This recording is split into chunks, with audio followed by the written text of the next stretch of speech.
Tyson's son Amir, and Academy Award nominee, the First Lady of Boxing, Rosie Perez. And Rosie, can you believe it that we are here in this cavernous edifice on a night unlike any other in combat sports? And speaking of which, you were part of history 2 years ago at MSG when Taylor and Sedano produced the greatest female boxing match ever. Don't at me. Rosie, what do you think is in store at the Encore? I think that Serrano's not going to take her foot off the gas this time. She did so in the 5th round, and I think she's going to learn from that. And I think Katie Taylor's going to learn a lot also. I thought it was a draw.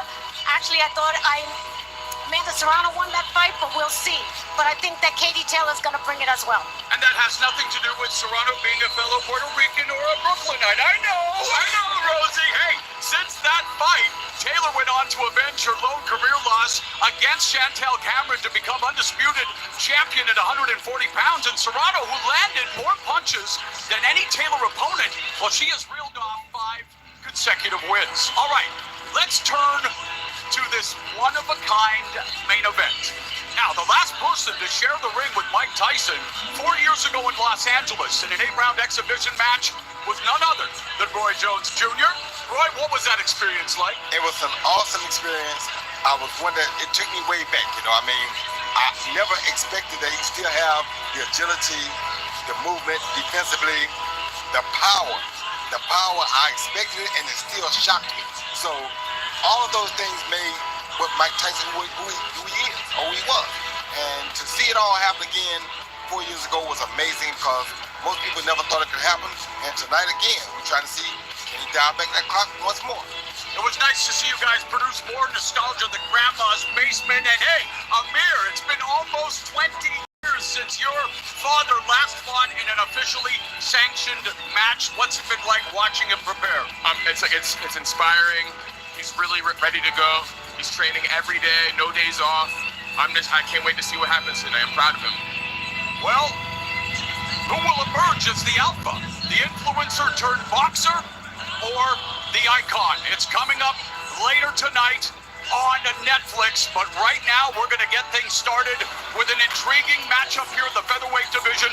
The number 10 ranked 126-pounder, according to the Ring magazine, undefeated Bruce Carrington. He clashes with short notice replacement Deadly Dana Coolwell from Australia. Coolwell will have an inch advantage in the wingspan, but Carrington, again, one of the hottest rising prospects in America. And now let's take a look at the rules for our matchup. No knockdown rule. Fighter cannot be. Well, only the ref can stop the fight, and in case of an accidental foul, they'll go to the scorecards after the 4th round. If it happened before, it's a no contest. After 4, it's a technical decision. And with that, let's go to ring announcer Cody Big Mo Momarks.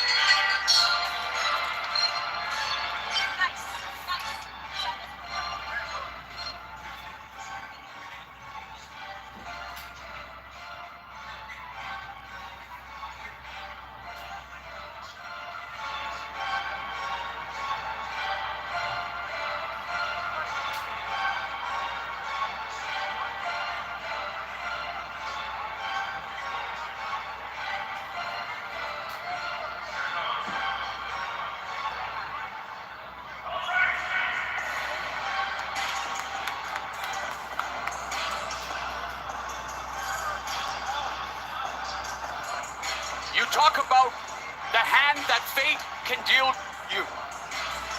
Dana Coolwell wasn't supposed to be making this walk tonight, but Corey Marksman was injured. Coolwell was tabbed to... Ritrova le tue schede con un tocco. Scegli Chrome.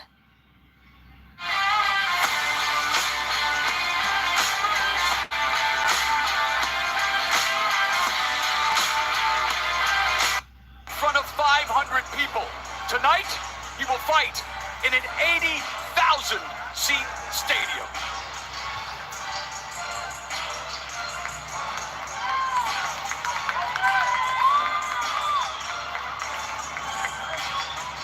"25 years of age, 13-2 with 8 knockouts. And he's unbeaten in his last 6 scraps, making his second ring appearance of the year.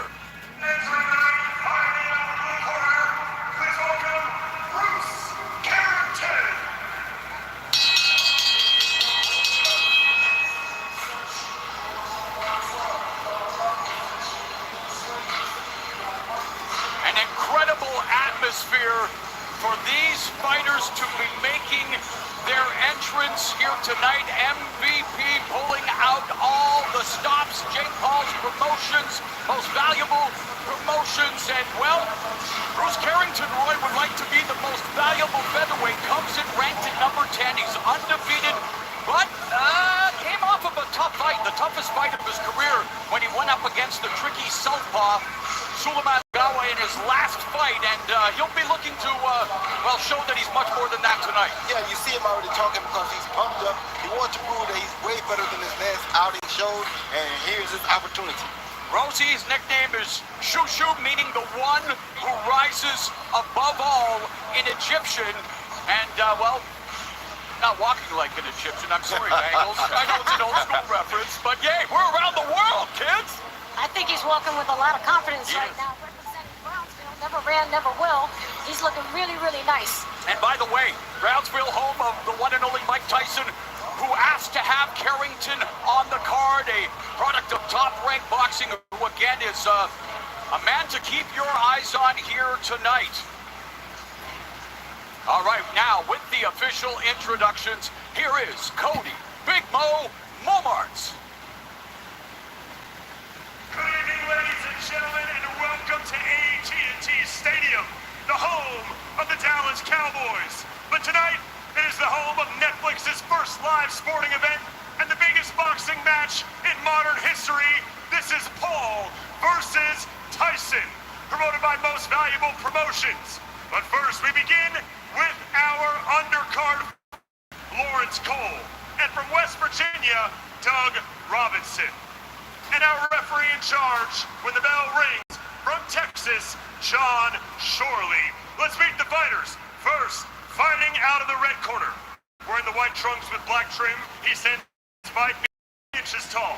He weighed in at 125.2 pounds. He holds a professional record of 13 victories versus 2 defeats, with 8 of those wins coming by way of knockout.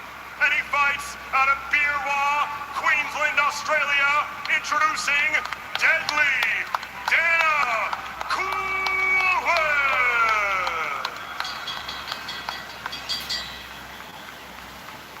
And now his opponent, fighting out of the blue corner, wearing the silver trunks. He stands 5 feet, 8 inches tall. He weighed in at 125.8 pounds. He comes to us with an undefeated professional record of 13 victories, opposite no defeats, with 8 of those wins coming by way of knockout. And he fights out of Brownsville, Brooklyn, New York, USA, introducing Bruce Shoo Carrington.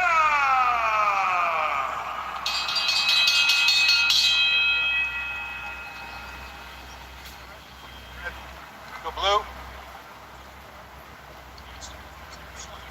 Let's go blue.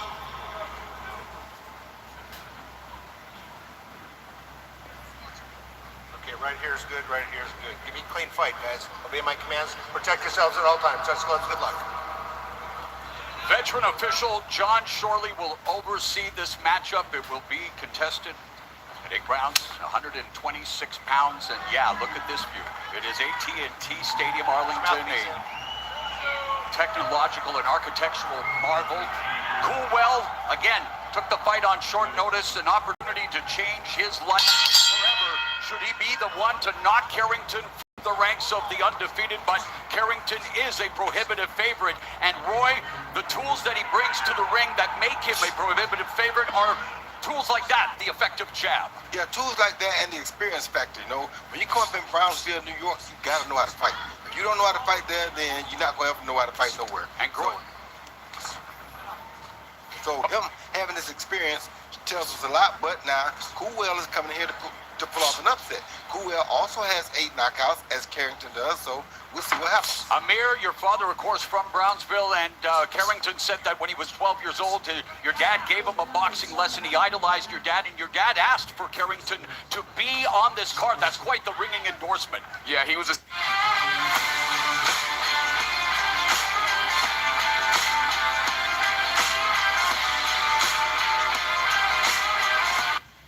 Zab Judah, he wants to be a part of that class, and this is the perfect platform to skyrocket his whole career. Rosie, you're a student of the game. We're seeing effective jabs from both fighters and good defense as well. It's about the fundamentals early. Yes, I'm really surprised that Coolwell is getting in there. I'm wondering if Carrington is allowing him to do so he can figure him out, see what he's got. Well, Coolwell's camp, Roy, told us that watching the Sagawa fight, they felt that Carrington had issues with the awkward movement, and they were going to use the angles and try to find ways to disrupt Carrington's rhythm, and he's done pretty well here in the first half of the round. He's done very well in the early points of the round, but Carrington basically is just trying to figure him out, see what he has, see what's dangerous, see what's not dangerous, then know how to attack. A good jab right there. And again, a muted start in terms of the power punches, but is getting to find out what tells the other opponent. Has the beautiful combination there, Rosie, as Carrington attacked the body. Always important to make the investment early. Always important, and he is looking good and confident. Well, nice body shot by Carrington. Rips that left hook to the body and immediately escapes Amir. Yeah, immediately escapes. Once he gets going, his timing and his speed, once that accumulates together, it adds power. He throws to the body. Great combinations. Once he gets going, like I said before, he's really going to turn up.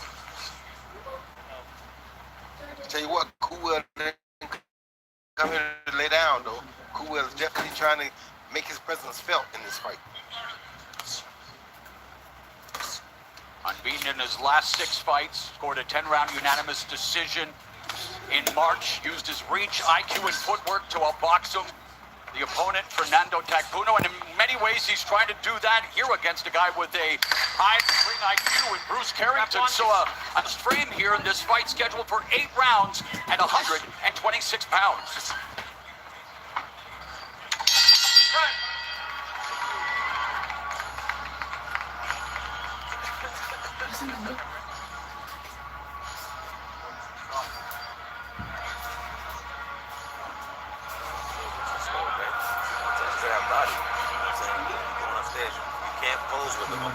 Why he's coming right back. Keep hitting him with feints. Doing the jab really good. But start attacking that body. Stop throwing single shots, okay? Go more than one shot to the body, okay? Move off the line right after. What you got, Red? Come on. You know what I'm saying? Don't let him get a rhythm. You allow him to get a rhythm because it's like your turn, my turn. Don't need that, okay? That was a good round. You establishing the jab real good. You see me touching any time with the jab. But don't look at your work, okay?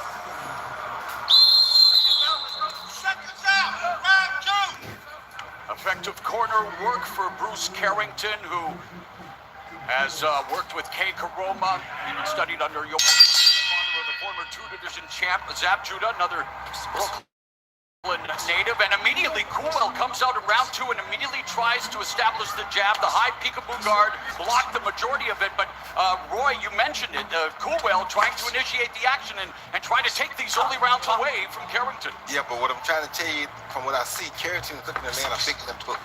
He can tilt over and land that big left hook. He wants to find out, can Coolwell really take his punch? 100%, I agree with you, Roy, and I think that Shushu, he idolizes Mike Tyson so much, he is not going to let this opportunity pass him by. I think he's going to try to drop him.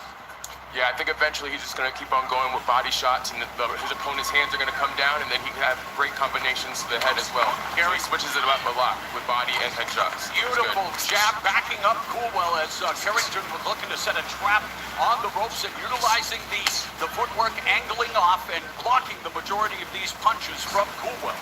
The good thing about Coolwell is that Carrington has already figured out the best thing Coolwell has is a good straight right.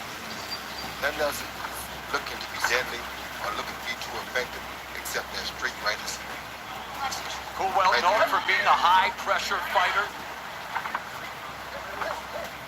Uses head movement and footwork to see opportunities to land his punches, but He has never faced a level of competition like he's doing here tonight against Carrington Rosie.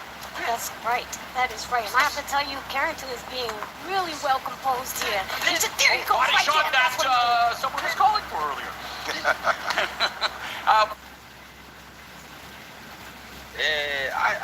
Richard Sherman ripped the Seattle Seahawks for relief. And hard, Amir. Yeah, these 2 rounds are going to be very pivotal on who's actually comes out victorious in this fight. It could go either way depending on what happens in these 2 rounds. Roy, again, the adjustments that are going to secure the championship for each of these fighters, what do they need to do? Because time is running out. Whitepool needs to keep staying in the vision like she's doing right now. Right hand. And Shadeja Green got to quit waiting. She needs to push the issue first. She's wasting. Oh, nice counter right by Whitepool. Both of them are getting good, great combinations, power punches throughout the round.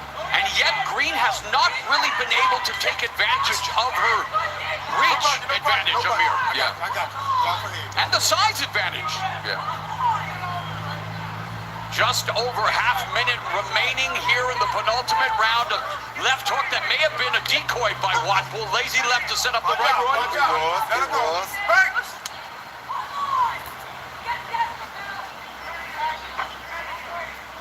Wanted to keep turning Green.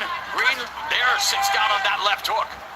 But you're not in offense for Green and missing wildly. And it takes a lot out of you to miss those big punches like that.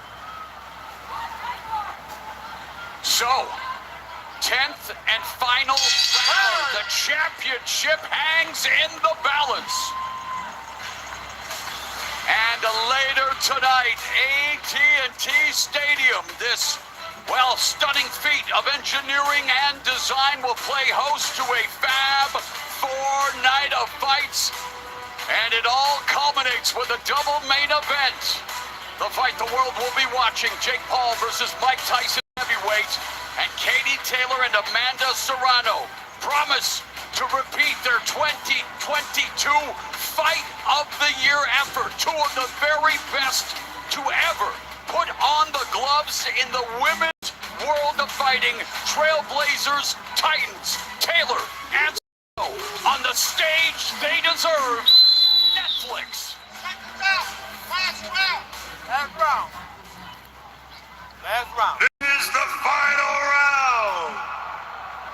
10th and final round. The crowd here appreciating the efforts of both Shadeja Green and Melinda Whitepool. They touch gloves to show sportsmanship, and we are going to Let's go. She was rushing to get it on. switch back, rewind it back. What was the rest of the line? Old school. 10th and final round, Roy. Do we see Shadeja Green just start to put together those effective crushing combinations that we've seen her do in the past, or she, as Whitepool, earned her respect and made her maybe think more than she wants to? And she's thinking more she wants to, but she's controlling this round with a jab. That's good. But Whitepool ain't laying down. All right. Not at all. Well, let's bring in Sean Wheelock, our unofficial score and rules expert. Sean, does it remain as close as we think it is? I believe so, Mauro. Certainly on my unofficial scorecard. Rounds to 4, 86-85. Entering round number 10, Melinda Whitepool. Rounds 8 and 9, though, Mauro, exceptionally close. Green was the favorite coming into the fight, has more experience at this weight, has challenged for a title before. But it's Melinda, the Whip, Whitepool. Composed, collected, picking her spots.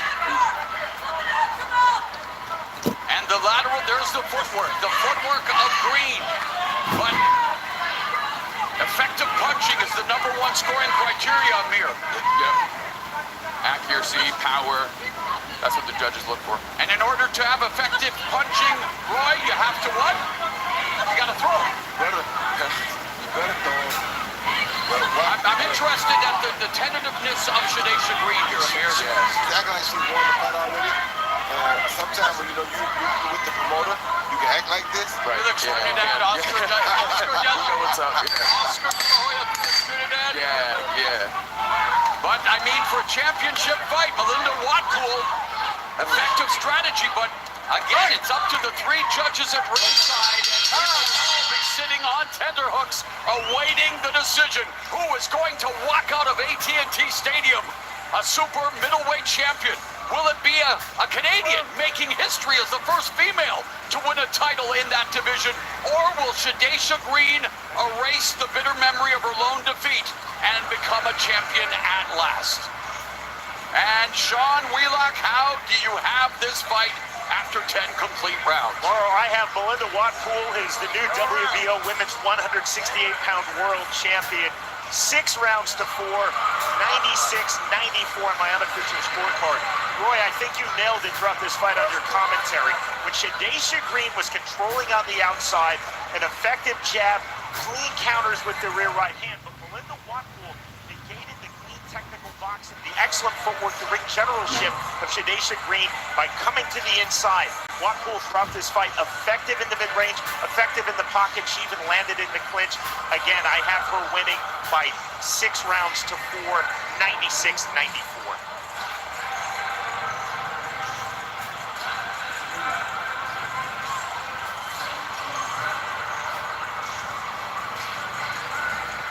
Melinda Watpool had 70 friends and family members from Pefferlaw, Ontario make the trip down to Arlington, and can you imagine the celebration? Oh, Canada, are we on the cusp of crowning a new champion, or does Shadaisha Green garner that title belt she so desperately wants? And let's go inside the ring now with the official decision. Here once again is Big Mo. Ladies and gentlemen, at the end of 10 full rounds, we go to the judges' scorecards to crown a new champion. Judge Lisa Chiappa sees the contest 97-93, Green. Judge Jeremy Hayes sees the contest 96-94, Watpool. And Judge Jesse Reyes sees the contest 96-94, declaring your winner and the new WBO super middleweight champion of the world, Shadaisha, the Sweet Terminator Green. Heartbreak for Watpool, elation for Shadaisha Green. They were as close as conjoined twins, a hotly contested fight, but Shadaisha Green is the new 168-pound division champion, Roy. Yes, she is. I thought the fight could have gone either way. It was a very good fight by both fighters. When Shadaisha controlled it from the outside, she looked like the champion. She did look like the better fighter, but however, Watpool did come put up a great effort, and it was a very, very close fight.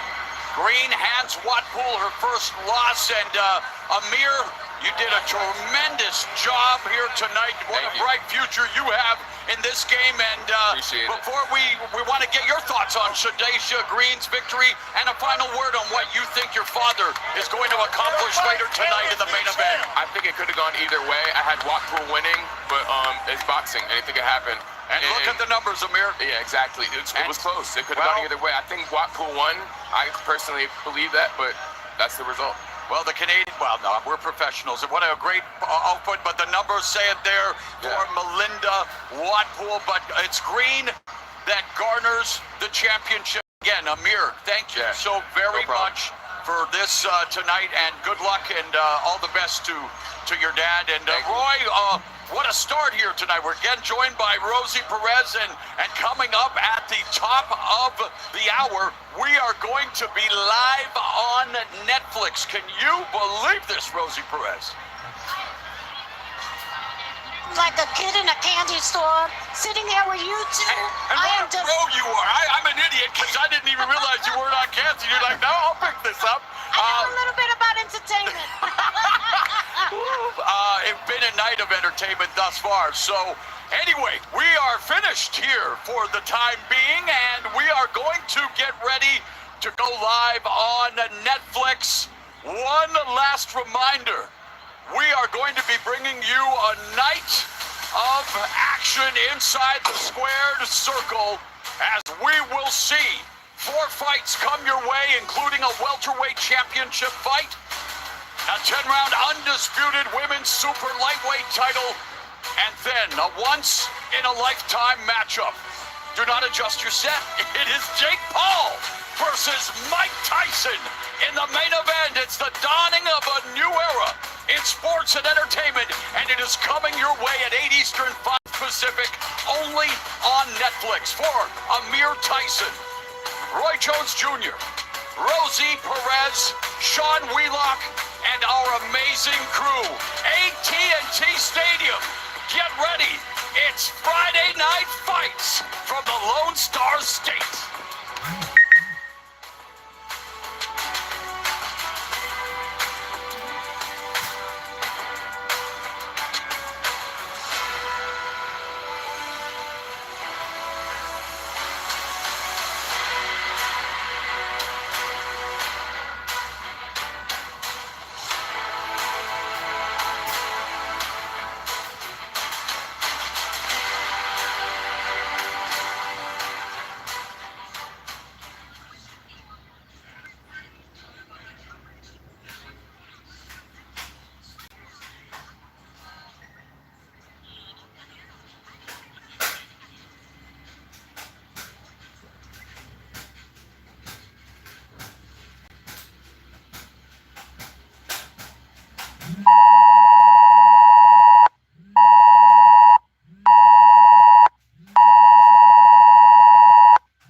All right, Prediction Friday is underway, and boy, oh boy, do we have some updates from both sides on the Seattle Seahawks and the 49ers in regards to injuries, retirements, guys going to IR, guys coming off IR. There's there's a bunch of stuff that we got to cover really quickly, and then we'll get into our kind of roster breakdown between the 49ers, Seattle Seahawks, get into our predictions and everything that we think is going to happen for this game coming up. A big one. You know, the 49ers have an opportunity to sweep Seattle, and boy, would that be phenomenal. So let's get into it all right now. You guys already know what to do. Drop your SDS in the chat. Smash that like button. Share this if you're on Facebook. Whatever you got to do to get those numbers up. Let's get it, and let's get after it right now.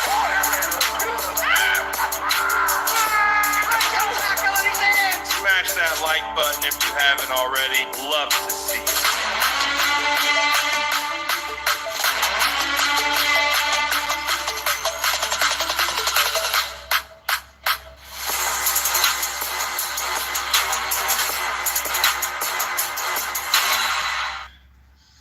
What is going down, Sourdough Squad? We are back for another Prediction Friday. And like I mentioned at the beginning, there's some crazy stuff that went down. So let's get right into it. Seattle Seahawks had a starting player retire. Now keep in mind, also earlier this week, they released their starting linebacker.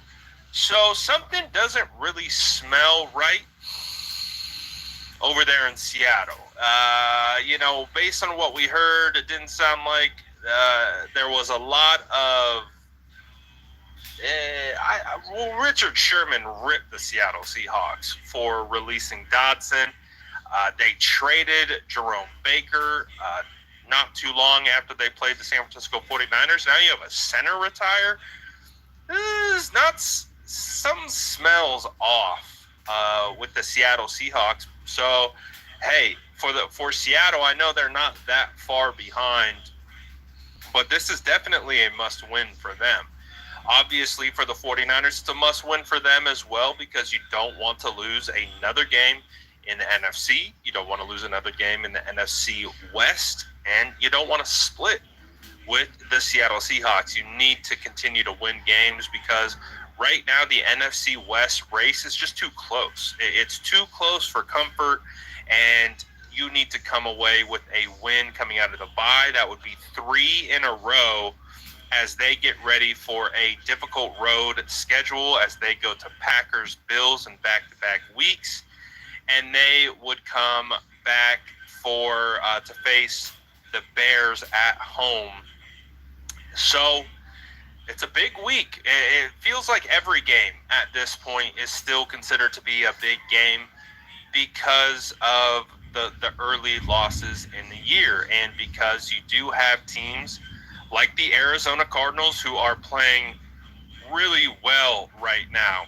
And that game that they lost against those pesky Cardinals could come back to haunt them later on down the road. So that's why you need to do everything in your power to be able to win as many games as possible, because that final game of the season, week 18 against the Cardinals, could prove to be a pretty substantial game. So let's get into some of the injury reports, and then we will go into our predictions. DK Metcalf, who has missed some time, he will return for this game against the San Francisco 49ers. Renato Green played really well against him in the first matchup at Seattle. So I don't want to jinx it, but, the 49ers have played pretty well against him. So we'll see if that continues. And then again, this is the crazy news of the day is Connor Williams retires today. I'm sure internally they knew about this. I don't think he practiced at all this week from what I've heard. So I think internally they've kind of sensed this, but it was announced today. So interesting development. This is not something that you want as a member of the of the Seattle Seahawks. your starting center retiring in the middle of the year before your game against the 49ers, because the guy that you have to come in and fill his shoes has only started one game in his career. He's a second-year player and only has 132 snaps under his belt. Right now, Malik Collins is licking his chops, and that could go into some of our predictions of who's going to be defensive player of the game. So we'll keep that in mind as we move forward. But some unfortunate news and some good news mixed all in one. Ita Gross-Matos is going to be activated from IR, so that's good news.